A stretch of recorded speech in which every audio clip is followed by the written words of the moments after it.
Years have passed since Alyssa Burkett's life was tragically cut short. Her daughter Willow has grown up in a loving family, surrounded by the care of her grandparents. Each year on Alyssa's birthday, they visit her grave, remembering her beauty, kindness, and boundless love. The memory of Alyssa lives on in the hearts of her loved ones, in every beat of little Willow's heart. And while the pain of loss will never fade, they know Alyssa will always be with them in their thoughts, actions, and hopes for a better future. Her story is a sad but important reminder of how fragile life is and how important it is to appreciate loved ones while they are close by. Alissa Ann Burkett was born on the 31st of December 1995 in Mesquite, Texas, to Teresa Ann Burkett and Joshua Forsyth. She had 3 sisters, Nikki, Madison, and Taylor, and 2 brothers, Landon and Tyler. From a young age, Alyssa displayed creative inclinations. At the age of 7, she dreamed of becoming a fashion designer and crafting her own clothing. She enthusiastically sketched designs for future outfits. Her grandfather, Russell Forsyth, a songwriter, encouraged his granddaughter's passion and hoped she would continue his legacy. However, at the age of 13, Alyssa changed her plans and decided to pursue a career in law. She explained to her grandfather that she enjoyed arguing and felt a calling in it. Russell supported his granddaughter's choice, albeit warning about the necessity of diligent study on this path. After graduating from Royce City High School, Alyssa enrolled in a local college. At 18, she discovered she was expecting a child with her boyfriend, Andrew Bird, who was 9 years her senior. This unplanned pregnancy caught Alyssa off guard and compelled her to reassess her life plans. Alyssa parted ways with Andrew, deciding to raise her daughter on her own. She dropped out of college and dedicated herself entirely to motherhood. On the 31st of December 2019, her 24th birthday, Alyssa gave birth to a healthy baby girl whom she named Willow. Despite the challenges, Alyssa strived to be an exemplary mother. Her relatives noted that she wanted to provide her daughter with a stable and loving family, a privilege she was deprived of in her own childhood due to her parents' divorce. On her social media platforms, Alyssa appeared vivacious and open. She shared family photos, thoughts, and interests. Those close to her described her as straightforward, energetic, with a heart of gold and a radiant smile. Alyssa worked tirelessly to provide for her daughter. She was an assistant at a real estate firm and an employee at a management company. At the time of her demise, she was working at Greentree, a residential real estate company. She was stubborn, determined, sometimes selfish, but you couldn't stay mad at her for long. She had eternal beauty and charm, reminisced her grandfather Russell. He and the entire family were devastated when Alyssa's life tragically ended at the age of 24. Alyssa Burkett met Andrew Bird in her teenage years. He was 9 years her senior and appeared as a mysterious, bad boy. Despite the protests of her relatives, Alyssa began to court him. The relationship was unstable and complex. Bird did not work and relied on Alyssa for support, yet he was possessive, causing scenes and monitoring every move of the young woman. Friends advised her to break up with him multiple times, but she always returned. In January 2019, 23-year-old Alyssa discovered she was pregnant with Bird's child. She decided to keep the baby, although she doubted Andrew as a future father. Eventually, she left him, choosing to raise her daughter on her own. On December 31st, 2019, Alyssa gave birth to a girl named Willow. With the help of her family, especially her grandparents, she tried to provide her daughter with a peaceful childhood and kept Baird away, deeming him unreliable. However, Baird was unwilling to back down. He initiated a fierce legal battle for custody of Willow, declaring he would achieve his goal at any cost, stating that nothing will stop him. Alyssa feared retaliation from his side. In April 2020, just 4 months after Willow's birth, a new woman entered Andrew's life, 22-year-old Holly Elkins. Elkins quickly moved in with Bird and began making plans for their life together and raising his daughter. The appearance of the young stepmother only intensified the conflict. Elkins saw Alyssa as a rival and actively sought to eliminate her from Bird's life. She positioned herself as the perfect mother for Willow. Alyssa felt a growing threat from her ex-boyfriend and his fiancée, GC. Friends advised her to be cautious and wary of the worst. Little did she know that her life would soon be cut short by their hands. Shortly after Andrew Bird and Holly Elkins started their relationship, they launched a full-scale campaign to persecute Alyssa Burkett. Their aim was to completely destroy her reputation and strip her of parental rights to gain full custody of Bird's daughter, Willow. In her messages, Elkins openly expressed her obsession with removing Alyssa as a mother. She wrote to Bird that Alyssa controls him, puts him first, and that he must show his submission to his ex and deal with this mess. Elkins insulted Alyssa, calling her a liar, stupid, and a bad mom. She instigated Bird, claiming that Alyssa stood in the way of their happy family life with Willow and urged him to take radical actions. One instance of slander was not enough for Elkins. Together with Bird, they installed a GPS tracker on Alyssa's car, monitoring her every move. Elkins then anonymously called 911, falsely reporting Alyssa for allegedly driving erratically, trying to discredit her to the police. Another time, Elkins went to the police and falsely accused Alyssa's mother of attacking her. To corroborate her story, she even deliberately scratched her own chest. The couple hired a private detective to find dirt on Alyssa and her new partner. Although the investigator found nothing incriminating, Bird and Elkins persisted. In September 2020, they themselves planted drugs and unregistered weapons in Alyssa's car and anonymously informed the police that Alyssa was allegedly dealing drugs from her trunk. During questioning, Alyssa tearfully insisted she had no involvement with drugs. She immediately suspected Bird's involvement, trying to tarnish her in the eyes of child services and the police. Unfortunately, she couldn't prove it. The persecution took on an increasingly menacing tone. A week before the murder, Elkins wrote to Bird, "I hope you can handle this." She demanded that he go or die for her, clearly hinting at the impending crime. Unbeknownst to herself, Alyssa was in mortal danger. She had only a few days left to live. Following direct instructions from his fiancée GCE Holly Elkins, Andrew Bird began the direct preparation for the murder of Alyssa Burkett. They acted deliberately and methodically, planning every detail of the crime. On September 10th, 2020, just 3 weeks before the tragedy, Elkins accompanied Bird to a sporting goods store. There, he purchased a black raincoat in cash, which he would later use in the attack. Elkins clearly assisted him in selecting suitable attire for the crime. On September 14th, they visited a pharmacy, where Elkins bought dark foundation and other cosmetics for makeup. Evidently, she planned to disguise Bird to hinder his identification by witnesses. Later, the police would find this makeup in Bird's car, along with wipes containing traces of makeup. On September 19th, the couple visited a hardware store, where they bought shotgun shells and a large Camillus knife. It was this shotgun and knife that Bird would soon use to carry out his vengeance on the mother of his daughter.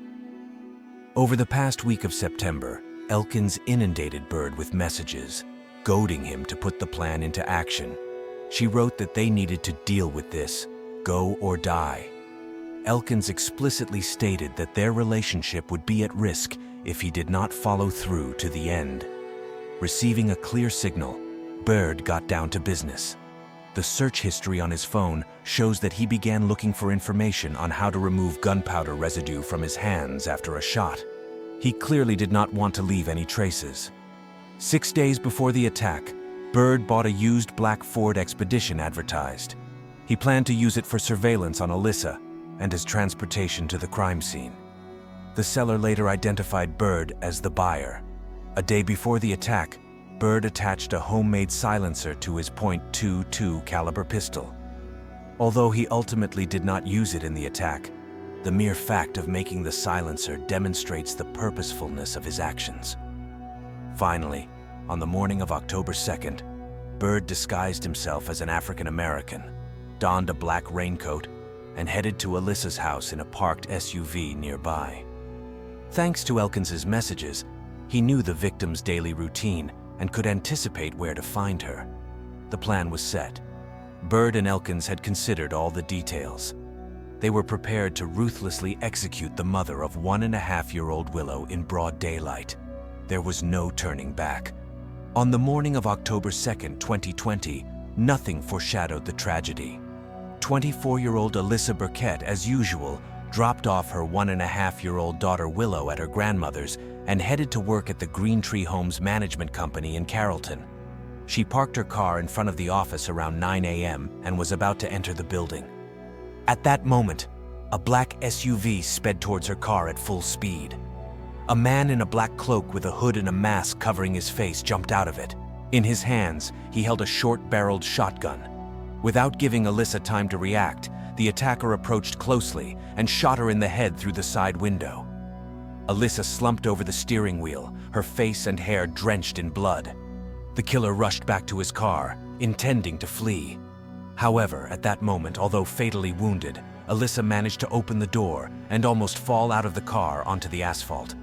With some incredible force of will, she crawled towards the office door, trying to call for help. A bloody trail followed her. Noticing the movement, Bird swiftly turned around.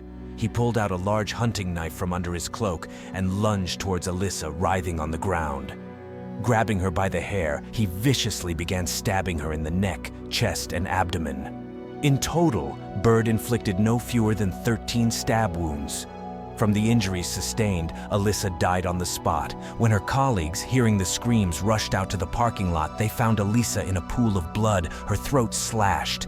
They tried to perform CPR, but in vain. By that time, Bird had already fled in his black SUV, leaving the bloodied knife on the parking lot. Random witnesses described the assailant as a tall, muscular man dressed in all black, with a mask or hood on his head. Many mistook him for an African American. At the time of the attack, Holly Elkins, according to her own words, was at home with Bird's daughter, Willow. Thus, she had an alibi. Later, she told the police that Bird allegedly was with her all this time, which turned out to be a lie. The brutal daylight murder in a crowded place shocked the residents of Carrollton. They were puzzled about the motives of the criminal. However, Alyssa's relatives and friends immediately suspected Andrew Bird. They were aware of the protracted conflict between the former partners and feared the worst. Alyssa's mother, barely holding back tears, informed the police of her suspicions regarding Bird. She recounted his threats and obsession with her daughter, the prolonged legal battle for custody of her granddaughter. According to her, Bird had repeatedly stated that the living Alyssa Willow would not get. Thus began one of the most shocking and resonant trials in the history of Texas. A trial that made local residents rethink, seemingly, the familiar issue of domestic violence and stalking. The name of Alyssa Burkett will long be remembered as a symbol of maternal love and resilience in the face of cruelty. The investigation into Alyssa Burkett's murder began with questioning witnesses at the crime scene. Alyssa's colleagues detailed the appearance and actions of the assailant. Although he wore a mask, his tall stature and muscular build stood out. Some mistakenly took him for an African American. The testimonies of Alyssa's relatives about the prolonged conflict with her former partner, Andrew Bird, immediately made him the prime suspect. Friends and colleagues of Alyssa spoke of his obsession, constant surveillance, and threats. Alyssa's new boyfriend recalled that Bird mentioned their full home addresses, although they had not disclosed this information to him. Detectives began surveillance of Bird's house in Rowlett. Soon they noticed Bird, accompanied by his fiancée CEE Holly Elkins and daughter Willow, carrying suitcases and bags out of the house, clearly preparing to leave for a long time. When Bird got into the car, the police stopped him on the pretext of lacking a license plate. During the search of the car, men's boots cut into pieces and soaked in bleach were found. Also discovered were remnants of camouflage makeup, napkins with makeup, and burnt parts of a brush for its application. In Baird's house, detectives found even more evidence. Primarily batteries for GPS trackers that the criminal attached to the cars of Alyssa and her boyfriend. There was also a homemade silencer for a pistol and a whole arsenal of weapons. But the main discovery was a written script that Bird used when calling the police to report drugs in Alyssa's car. The police seized 3 phones from Bird, including a disposable one. In the search history of one of them, there were inquiries on how to remove gunpowder residue from hands. He was clearly trying to cover his tracks. Meanwhile, on the outskirts of the city, an abandoned black Ford Expedition SUV was discovered. In the cabin, forensic experts found Alyssa's blood and fibers of a fake beard with Andrew's DNA. The car seller identified Bird as the buyer and remembered that he paid in cash and was in a hurry. Forensic examination revealed that the bullet that killed Alyssa was fired from the sawed-off shotgun found in the car. Bird's fingerprints were also found on the handle of a hunting knife. His handwriting was clearly identifiable in the GPS devices and in the calls with false accusations. It seemed that the prosecution had gathered comprehensive evidence of Andrew Bird's guilt.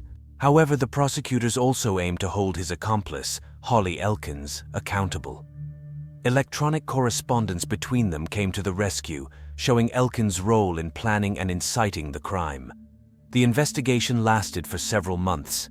During this time, the prosecution meticulously assembled a mosaic of evidence, unequivocally incriminating the ruthless killers of Alyssa Burkett. The jurors were shocked by the cynicism and calculated nature of the criminals. They eagerly awaited the start of the trial to deliver a just verdict. The trial for the murder of Alyssa Burkett began in June 2022, almost 2 years after the tragedy. Sitting in the dock were 35-year-old Andrew Bird and his 23-year-old fiancée, Holly Elkins. They were charged with stalking, conspiracy, and first-degree murder. From the outset, the prosecutors made it clear that they intended to seek the maximum punishment for both defendants. In their opening statement, they painted a picture for the jurors of a massive conspiracy to take the life of a young mother. The correspondence between Baird and Elkins left no doubt about the meticulous planning of the crime. A key prosecution witness was Christopher Mayo, Alyssa's boyfriend at the time of her death. He told the jurors about months of harassment and persecution orchestrated by Bird and Elkins against them. According to him, Alyssa had mentioned multiple times that Baird seemed like someone capable of killing her. Mayo recounted the phone threats, constant surveillance, and attempts to discredit Alyssa in the eyes of social services and the police. He stated that Elkins was the puppet master, directing Bird's actions. Her pathological jealousy and obsession with another's child ultimately led to the tragedy. Colleagues and friends of Alyssa shared the grief of the slain mother. Alyssa had confided in them, expressing fear of her unstable ex, feeling constantly watched. A few days before her death, she told a friend, "If something happens to me, know that Andrew did it."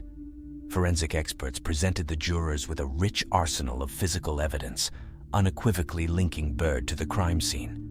In addition to DNA and fingerprints on the murder weapons, there were traces of gunpowder and disguise fragments in his house and car. However, the nail in the coffin of the trial was the electronic correspondence between Baird and Elkins, eloquently demonstrating their joint plans. Phrases like, "I hope you can handle this," "Do it or die for me," "This B***, teach must disappear," littered their messages in the days leading up to the murder. Bird's defense attempted to argue for the lack of premeditation in his actions. Supposedly, he only intended to scare his ex, but in a fit of rage, miscalculated his force. The defense emphasized the emotional distress and stress from the prolonged legal battle, but the correspondence and meticulous preparation for the crime completely refuted these speculations. Particularly telling were Bird's internet searches on removing gunpowder traces. Such actions do not align with those of someone who accidentally turned to violence. Elkins outright denied her involvement, citing an alibi. However, even here, her position was woven with white lies. Messages where she urged her partner to deal with the rival literally put a nail in the coffin of her innocence, at least in incitement. In the end, Bird admitted guilt on the main points. Apparently, he decided to mitigate his fate, avoiding a life sentence. He detailed, albeit quite impassively, the circumstances of the murder, his preparation, and motives. His key motive was an obsession with Willow, his daughter. Elkins stood her ground to the end. Even after the guilty verdict, she continued to proclaim her innocence and the injustice of the sentence. However, this did not help her escape a harsh punishment. In May 2023, the judge pronounced the verdict. Andrew Bird received 43 years in prison, effectively a life sentence. Holly Elkins was sentenced to 20 years for complicity. The courtroom erupted in applause. Justice, albeit delayed, prevailed. The killers of Alyssa Burkett received their due. The loved ones of Alice, with tears in their eyes, expressed gratitude to the prosecutors and jurors. Nothing will bring back our girl, but we are thankful that the guilty have been punished and no one else will suffer at their hands, said Alice's mother to the journalists. This tragedy will serve as a bitter lesson for all victims of domestic violence for a long time. The untimely and cruel death of Alice Burkett shook the residents of Texas and the entire America. A young mother, beloved daughter and sister, she was killed in the most despicable and inhumane manner by the hands of her former partner and the father of her child. Her story became a tragic symbol of the epidemic of domestic violence, claiming thousands of lives annually. Despite the just verdict for the killers, Alice's family does not hide. Their loss is irreplaceable. She was a ray of light in our lives, recalls her mother Teresa. Determined, with a huge loving heart, she lived for her daughter and dreamed of giving her the best. Most painful was the fact that Alice sensed the danger and repeatedly reported it to her loved ones and the police. Alas, no one took her words seriously until it was too late. Perhaps more decisive intervention could have prevented the tragedy. She told me, "Mom, he will kill me, I know." But what could I do? The police shrugged, saying, "Until he does something, we are powerless," Alice's Aunt Shelley shares in tears. Particular concern arises for Alice's daughter, 2-year-old Willow. She lost her mother at such a tender age and will surely not fully grasp the extent of her loss for a long time. Custody of the girl was granted to her maternal grandparents. They vowed to do everything to ensure Willow grows up in love and never forgets her mother. Every day I show her photos of Alice, tell her how wonderful she was. Willow is still young, but she already reaches for the pictures, caressing them with her finger. Despite everything, we will continue to live on, for her, says Alice's grandmother, Teresa Ann. Alice's story raises uncomfortable yet critically important questions. Why do signals of domestic violence victims often go unnoticed? How can we improve the protection and response system to complaints? What prevents us all from being more vigilant about the problems of friends and family? Experts urge early recognition of warning signs of abusive relationships, pathological jealousy, control, isolation from friends and family, outbursts of aggression. Victims need to know they are not alone and can seek help at any time by contacting hotlines or crisis centers. The most important thing is not to remain silent, not to tolerate, not to consider it normal. Violence is never acceptable, and it rarely stops on its own. Alice was strong, but even the strong sometimes need help, emphasizes psychologist Anna Byers, leading a support group for abuse survivors. Alice's death should not be in vain. Her case once again shows how important it is to take threats and signs of violence seriously, especially when the well-being of children is at stake. No family drama is worth a lost life. The name of Alice Burkett will forever remain in the memory of her loved ones and fellow citizens. Her photos and posts on social media continue to gather likes, comments, and words of support even years after the tragedy. Many see in her an example of resilience and dedication to loved ones despite all trials. Rest in peace, dear Alice. You will forever remain in our hearts. We will continue your work and love Willow as you loved her. Justice has prevailed, and now you can rest peacefully. We will always remember your goodness, wrote her grandfather Russell on the first anniversary of her death. Perhaps someday in the future, Willow will be able to read these words and learn what an amazing woman her mother was. A woman who fought for her until her last breath and did not let her love fade, even in the face of monstrous cruelty. Her short but bright life will forever be an example for all mothers. Alice Burkett's story is not just another criminal chronicle. It is a tragedy of a young woman who only wanted one thing, to love and raise her daughter, but her life was cut short by those who vowed to protect her, her child's father and his new partner. Obsession, jealousy, desire for control, these were the true motives driving Andrew Bird and Holly Elkins. Neither pleas from Alice, nor fear of the law, nor thoughts of the well-being of little Willow stopped them. In pursuit of a sick passion, they crossed the final line. The most frightening thing is that Alice's case is just the tip of the iceberg. Hundreds of women across the country face domestic violence, harassment, and threats daily. Many are afraid to speak openly about it, considering their burden shameful. Unfortunately, the outcome of this silence can be fatal. Alice's example reminds us we must not turn a blind eye to signs of abuse in our own lives or the lives of our loved ones. Pathological jealousy is not love. Constant control is not care. And outbursts of aggression are not character. These are warning bells, SOS signals that cannot be ignored. If you have become a victim of domestic violence, know that you are not alone. There are people and organizations ready to lend a helping hand. Do not be afraid to take this step. Do not wait until the situation becomes deadly. Your safety and right to a life without fear are paramount above all other considerations. It is our collective responsibility to raise the younger generation in respect and acceptance, to teach them to resolve conflicts with words, not fists or guns, to explain that love does not tolerate violence. Perhaps then our daughters will no longer perish at the hands of those they once let into their hearts. I don't know if Willow will ever understand why and for what her mother died, but I know for sure Alice loved her more than life. Her last thoughts were surely about her daughter, and there, in the heavens, she continues to watch over her little one, said her brother Landon at her funeral. Someday Willow will grow up and be able to read this story herself, the story of her mother's life, love, and struggle. May the memory of Alice be a source of strength and faith in a better future for her. And for all of us, a bitter lesson, a reminder, and a call to action. We owe it to her, we owe it to each other.